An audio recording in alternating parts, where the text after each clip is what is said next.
بسم الله الرحمن الرحيم أن دعوا للرحمن ولدا وما ينبغي للرحمن أن يتخذ ولدا إن كل من في السماوات والأرض إلا آتي الرحمن عبدا لقد أحصاهم وعدهم عدا. بسم الله الرحمن الرحيم. الحمد لله رب العالمين، والصلاة والسلام على سيدنا محمد الصادق الوعد الأمين. اللهم أخرجنا من ظلمات الجهل والوهم إلى أنوار المعرفة والعلم، ومن وحول الشهوات إلى جنات القربات. أيها الإخوة الكرام، مع دروس أسماء الله الحسنى، ولا زلنا في المقدمات. في الصحيحين من حديث أبي هريرة رضي الله عنه أن النبي صلى الله عليه وسلم قال: إن لله 99 اسما من أحصاها دخل الجنة. هذا حديث صحيح اتفق عليه الشيخان، وهو من أعلى مراتب الصحة. لكن كي نفهم معنى من أحصاها نقرأ الآية الكريمة: لقد أحصاهم وعدهم عدا. يبدو أن الإحصاء شيء والعد شيء آخر، فأنت كمعلم يمكن أن تعد طلابك بشكل سريع، أما أن تحصيهم، أن تعرف إمكاناتهم، مستوياتهم، تفوقهم، وضعهم العائلي، وضعهم في البيت، مدى تقيدهم بمنهج الله عز وجل. الإحصاء دراسة شاملة، فالنبي عليه الصلاة والسلام يجعل إحصاء الأسماء سبباً وحيداً كافياً لدخول الجنة. إن لله 99 اسماً من أحصاها دخل الجنة. أقرب هذا المعنى بآية ثانية: المال والبنون زينة الحياة الدنيا. كلام رب العالمين. والباقيات الصالحات. حينما قال والباقيات، معنى ذلك أن المال والبنين شيء زائل. كل مخلوق يموت، ولا يبقى إلا ذو العزة والجبروت. والليل مهما طال فلا بد من طلوع الفجر، والعمر مهما طال فلا بد من نزول القبر. وكل ابن أنثى وإن طالت سلامته يوما على آلة حدباء محمول، فإذا حملت إلى القبور جنازة فاعلم بأنك بعدها محمول. المال والبنون زينة الحياة الدنيا. ودقة الآية أن المال من دون بنين مشكلة كبيرة، وأن البنين من دون مال مشكلة أكبر. المال والبنون زينة الحياة الدنيا. لكن الله عز وجل حينما قال والباقيات الصالحات شرح زوال متع الدنيا. ما الباقيات الصالحات؟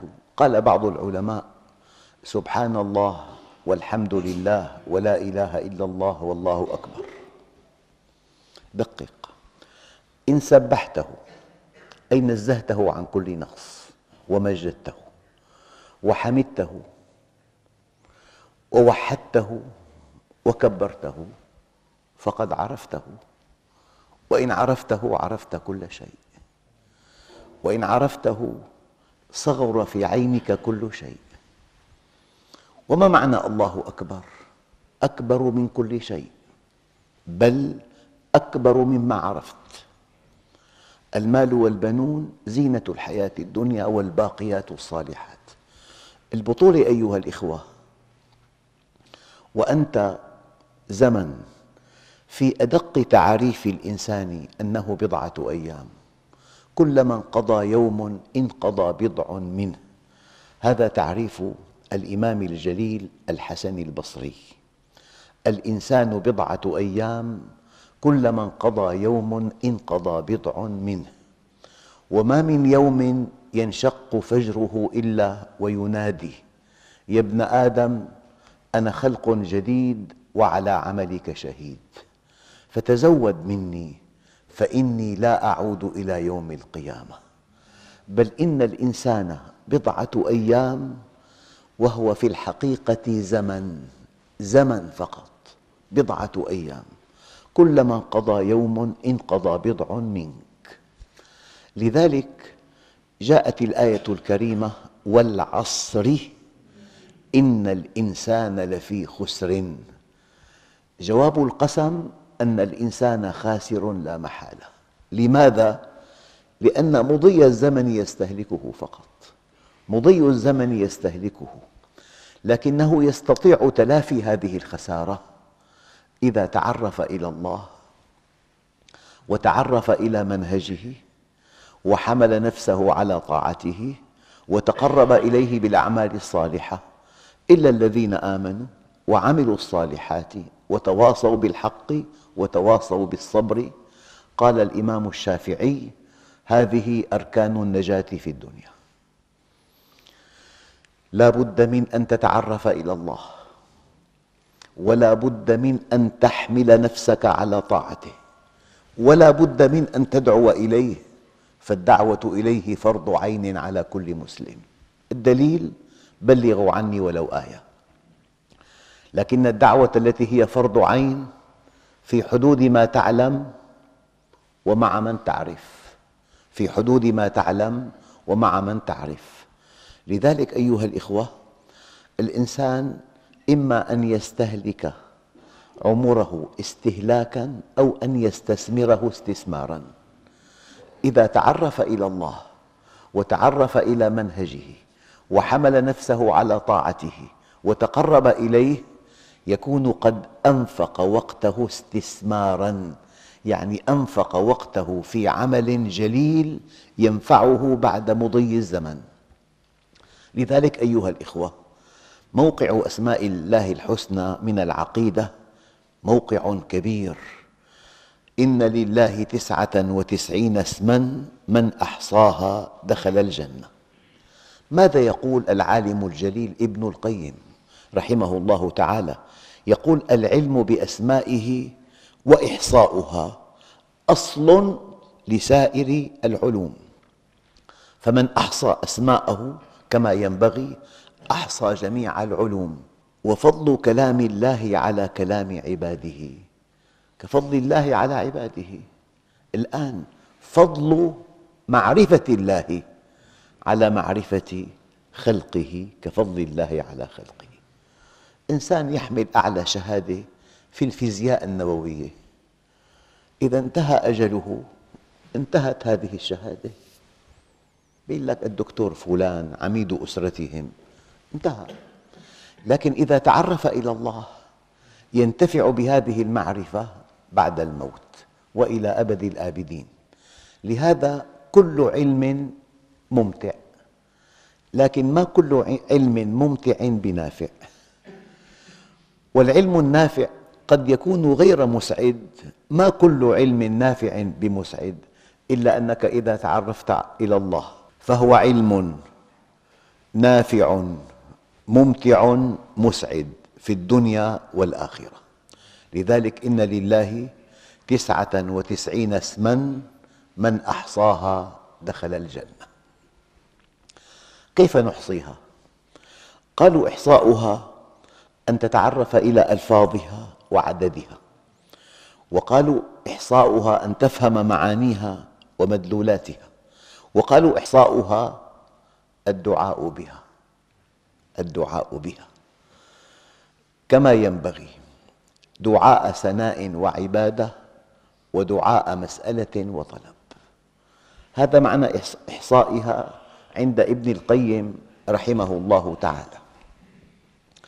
الآن أيها الإخوة، ينبغي أن تتعرف إلى الله وأن تشتق منه كمالا. إذا اتصلت بالرحيم لا بد من أن يستقر في قلبك الرحمة. دقق في قوله تعالى: فبما رحمة من الله لنت لهم. يعني يا محمد، بسبب رحمة استقرت في قلبك من خلال اتصالك بنا كنت لينا لهم، فلما كنت لينا لهم التفوا حولك. ولو كنت فظا غليظ القلب، أي لو كنت بعيدا، يمتلئ القلب قسوة، فإذا امتلأ قسوة انعكس غلظة، فإذا انعكس غلظة انفض الناس من حولك. معادلة رياضية: اتصال، رحمة، لين، التفاف. انقطاع، قسوة، غلظة، انفضاض. معادلة رياضية بالتمام والكمال. فلذلك أيها الإخوة، إذا كان لمؤشر الإيمان مؤشر، ومؤشر الرحمة يمشي مع هذا المؤشر تماما، فكلما ازداد إيمانك ازدادت رحمتك، ومن لا يرحم لا يرحم. عبادي إذا أردتم رحمتي فارحموا خلقي. أبعد قلب عن الله القلب القاسي. الآن أقول لكم: أنت حينما تعرف اسم الرحيم وتتصل بالرحيم يمتلئ قلبك رحمة، وهذه ثمار الصلاة الحقيقية. أقم الصلاة إن الصلاة تنهى عن الفحشاء والمنكر ولذكر الله أكبر. من أدق ما قال المفسرون حول هذه الآية: ذكر الله لك أكبر من ذكرك له. أنت إذا ذكرته أديت واجب العبادة، أما إذا ذكرك الله عز وجل ملأ قلبك رحمة، ملأ قلبك أمنا، ملأ قلبك غنى، ملأ قلبك رضا، ملأ قلبك يقينا. ذكر الله لك أكبر من ذكرك له. لذلك ورد في الأثر: إن بيوتي في الأرض المساجد وإن زوارها هم عمارها، فطوبى لعبد تطهر في بيته ثم زارني، وحق على المزور أن يكرم الزائر. أنت إذا دخلت إلى بيت صديق يقدم لك بعض الضيافة، لكنك إذا دخلت إلى بيت من بيوت الله قد يهبك الله الحكمة، ومن يؤت الحكمة فقد أوتي خيرا كثيرا. بالحكمة تسعد بزوجة من الدرجة الخامسة، ومن دون حكمة تشقى بزوجة من الدرجة الأولى. بالحكمة تسعد بالمال، ومن دون حكمة تبدد المال. أيها الإخوة، من أجل عطاءات الله الحكمة. أنت إذا اتصلت بالحكيم تغدو حكيما. من معاني إن لله 99 اسما من أحصاها دخل الجنة، يعني تخلق بالكمال الإلهي. اشتق من الله الحكمة، اشتق منه الرحمة، اشتق منه العدل. هذه الأسماء الحسنى الرائعة، أنت حينما تتعرف إلى الله وتستقيم على أمره وتتصل به تشتق منه الكمال الإلهي.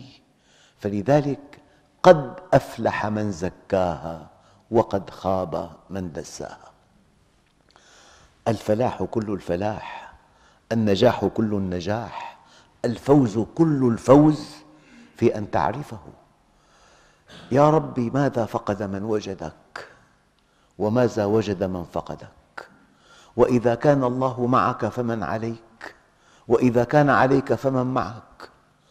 أيها الإخوة، ورد في الأثر: ابن آدم اطلبني تجدني، فإذا وجدتني وجدت كل شيء، وإن فتك فاتك كل شيء، وأنا أحب إليك من كل شيء. فلو شاهدت عيناك من حسننا الذي رأوه لما وليت عنا لغيرنا، ولو سمعت أذناك حسن خطابنا خلعت عنك ثياب العجب وجئتنا، ولو ذقت من طعم المحبة ذرة عذرت الذي أضحى قتيلا بحبنا، ولو نسمت من قربنا لك نسمة لمت غريبا واشتياقا لقربنا. أيها الإخوة الكرام، ولله الأسماء الحسنى فادعوه بها، يعني اتصل به، يعني تعرف إليه، ثم استقم على أمره، ثم اتصل به، تشتق منه كمالا تتقرب به إلى الله. الرحيم يقبل الرحيم، الحكيم يقبل الحكيم، لا يكون الرفق في شيء إلا زانه، ولا ينزع من شيء إلا شانه. أخواننا الكرام، بالنهاية حينما أثنى الله على رسوله بماذا أثنى عليه؟ بالخلق العظيم، وإنك لعلى خلق عظيم. قد أفلح من زكاها، ومن معاني زكاها أن هذا الإنسان اشتق من الله الكمال، فصار خيراً وعطاءً وانضباطاً ورحمة ولطفاً وتواضعاً. ما الذي يلفت النظر في الإنسان؟ ليس علمه، وليست إمكاناته، وليس ماله، يلفت النظر في الإنسان أخلاقه، والذي يجذب الناس إليك الأخلاق. لذلك ابن القيم رحمه الله تعالى قال: الإيمان هو الخلق، فمن زاد عليك في الخلق زاد عليك في الإيمان. النقطة الدقيقة أيها الإخوة: ولله الأسماء الحسنى فادعوه بها. هل تصدقون أن الدعاء مخ العبادة؟ هكذا قال عليه الصلاة والسلام. وفي رواية أخرى: الدعاء هو العبادة، بل إن الله عز وجل حينما قال: قل ما يعبأ بكم ربي لولا دعاؤكم. دقق، أنت حينما تدعو جهة ما أنت موقن أنها موجودة. ما في إنسان يدعو جهة غير موجودة، يكون أحمق. أنت حينما تدعو الله أنت حتماً موقن بوجوده، وأنت حتماً موقن بأنه يسمعك. والله عز وجل إن تكلمت فهو يسمعك، وإن تحركت فهو يراك، وإن أسررت شيئاً فهو يعلم ما في قلبك.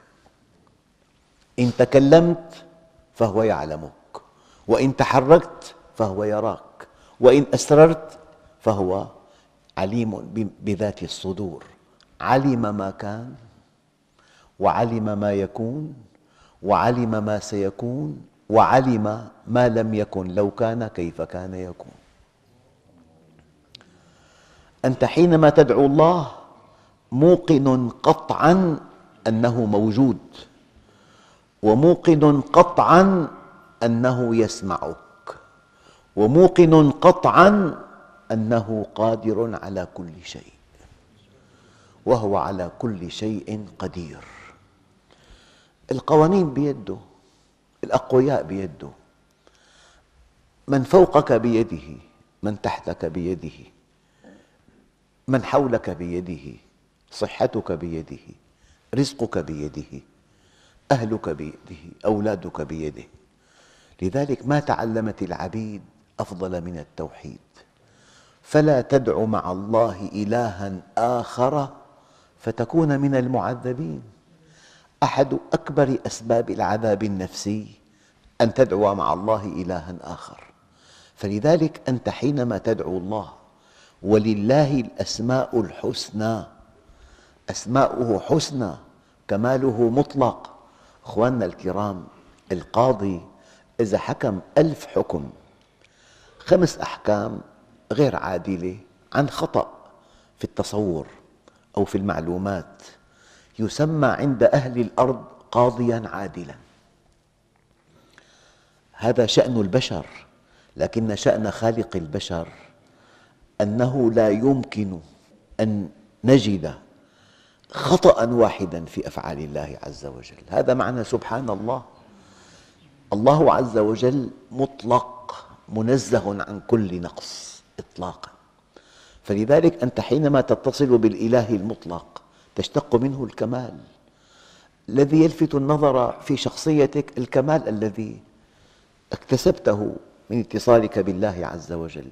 نعود للآية مرة ثانية: فبما رحمة من الله لنت لهم ولو كنت فظا غليظ القلب لانفضوا من حولك.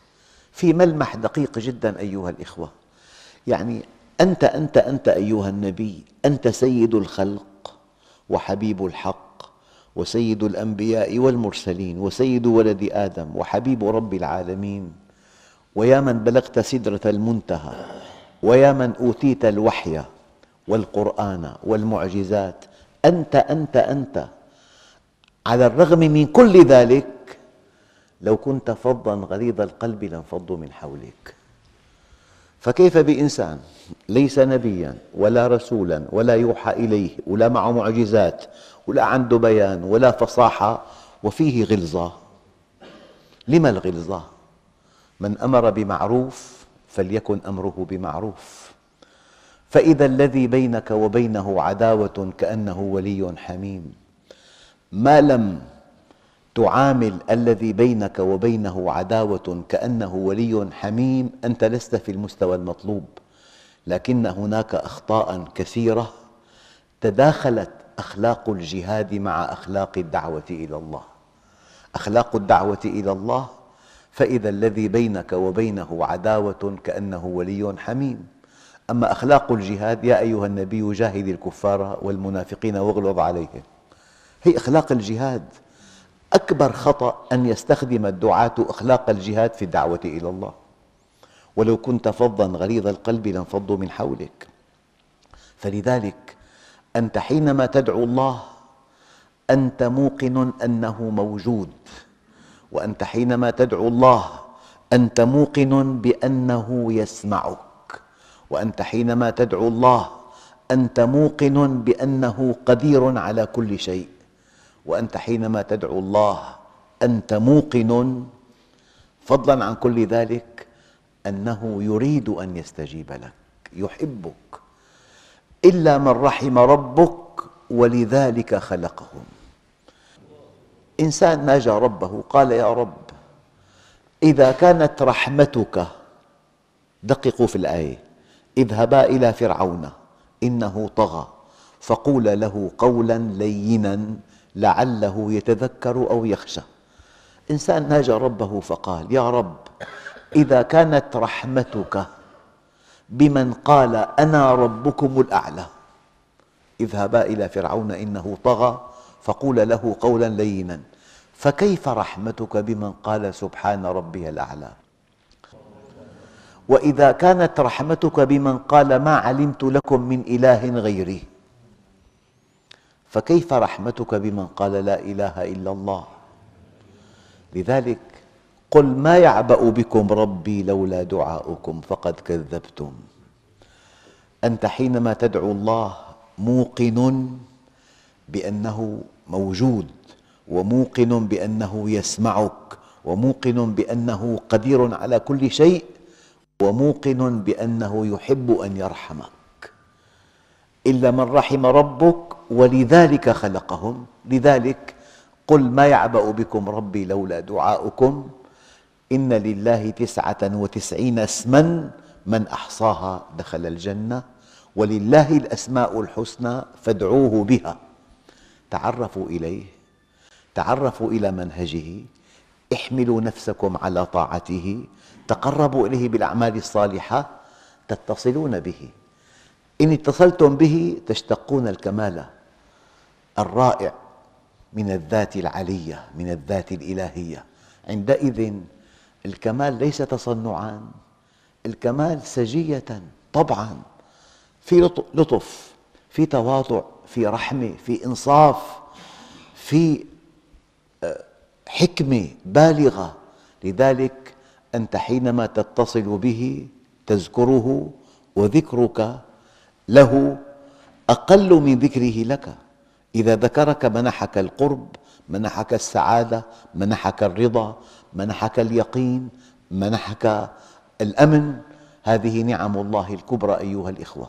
فلذلك نحن في هذا الدرس إن شاء الله مهدنا لأسماء الله الحسنى. وفي لقاء آخر إن شاء الله تعالى نتابع هذا الموضوع بأسماء الله الحسنى، والحمد لله رب العالمين. بسم الله الرحمن الرحيم. الحمد لله رب العالمين، والصلاة والسلام على سيدنا محمد الصادق الوعد الأمين. اللهم أعطنا ولا تحرمنا، أكرمنا ولا تهنا، آثرنا ولا تؤثر علينا، أرضنا وارض عنا. وصلى الله على سيدنا محمد النبي الأمي وعلى آله وصحبه وسلم، والحمد لله رب العالمين. الفاتحة.